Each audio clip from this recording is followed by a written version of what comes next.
ನಮಸ್ಕಾರ ಸ್ನೇಹಿತರೆ, ನಾನು ನಿಮ್ಮ ಆಸ್ಟ್ರೋ ತಾರಿಣಿ ಮಾತಾಡ್ತಿರೋದು. ಈ ದಿನ ಮಕರ ರಾಶಿ ಮತ್ತು ಮಕರ ಲಗ್ನದವರ ಬಗ್ಗೆ ತಿಳ್ಕೊಳ್ಳೋಣ. ಯಾರ್ಯಾರು ಮಕರ ರಾಶಿ ಮತ್ತು ಮಕರ ಲಗ್ನದವರಿದ್ದೀರೋ ತಪ್ಪದೆ ಕೊನೆವರೆಗೂ ಈ ವಿಡಿಯೋವನ್ನು ನೋಡಿ. ಮಕರ ರಾಶಿ ಮಕರ ಲಗ್ನದವರು ಕೋಪನ ಕಮ್ಮಿ ಮಾಡ್ಕೋಬೇಕ್ರಿ. ನೀವು ಕೋಪ ಎಷ್ಟು ಮಾಡ್ಕೋತೀರೋ ನಿಮ್ಮ ಒಂದು ವ್ಯವಹಾರ ಇರ್ಬೋದು, ಸಂಬಂಧಗಳಿರ್ಬೋದು ಹಾಳಾಗ್ತಾ ಹೋಗುತ್ತೆ. ಆದ್ದರಿಂದ ಕೋಪವನ್ನು ಕಮ್ಮಿ ಮಾಡ್ಕೊಳ್ಳಿ. ಹಾಗೆ ನಿಮ್ಮ ಮನೇಲಿ ನಿಮ್ಮ ತಾಯಿ ಏನಾದರೂ ಕೆಲಸ ಹೇಳಿದರೆ ಅದನ್ನು ಚಾಚೂ ತಪ್ಪದೆ ಮಾಡಿ. ಹೆಣ್ಮಕ್ಳಿರಲಿ ಗಂಡು ಮಕ್ಕಳಿರಲಿ, ಈ ರಾಶಿ ಮತ್ತು ಈ ಲಗ್ನದವ್ರಿಗೆ ಹೇಳ್ತಾ ಇರೋದು, ಇದನ್ನು ಮಾಡೋದ್ರಿಂದ ತುಂಬ ಒಳ್ಳೆಯದಾಗುತ್ತೆ.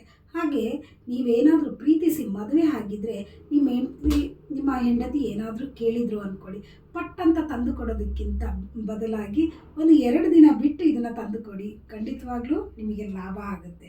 ಹಾಗೆ ನೀವು ಪ್ರತಿದಿನ ದೇವಸ್ಥಾನಕ್ಕೆ ಒಂದು ವಿಸಿಟ್ ಮಾಡೋದನ್ನು ರೂಢಿ ಮಾಡ್ಕೊಳ್ಳಿ, ಇದರಿಂದ ಕೂಡ ಒಳ್ಳೆಯದಾಗುತ್ತೆ. ಹಾಗೆ ನೀವು ದೇವಸ್ಥಾನಕ್ಕೆ ಹೋಗಬೇಕಾದ್ರೆ ಮಲ್ಲಿಗೆ ಹೂವನ್ನು ತೊಗೊಂಡೋಗಿ ಕೊಡಿ. ದೇವಸ್ಥಾನಕ್ಕೆ ಹೋಗಬೇಕಾದ್ರೆ ಮಲ್ಲಿಗೆ ಹೂವನ್ನು ತೊಗೊಂಡೋಗಿ ಕೊಡೋದ್ರಿಂದ ತುಂಬ ಒಳ್ಳೆಯದಾಗುತ್ತೆ. ಧನ್ಯವಾದಗಳು.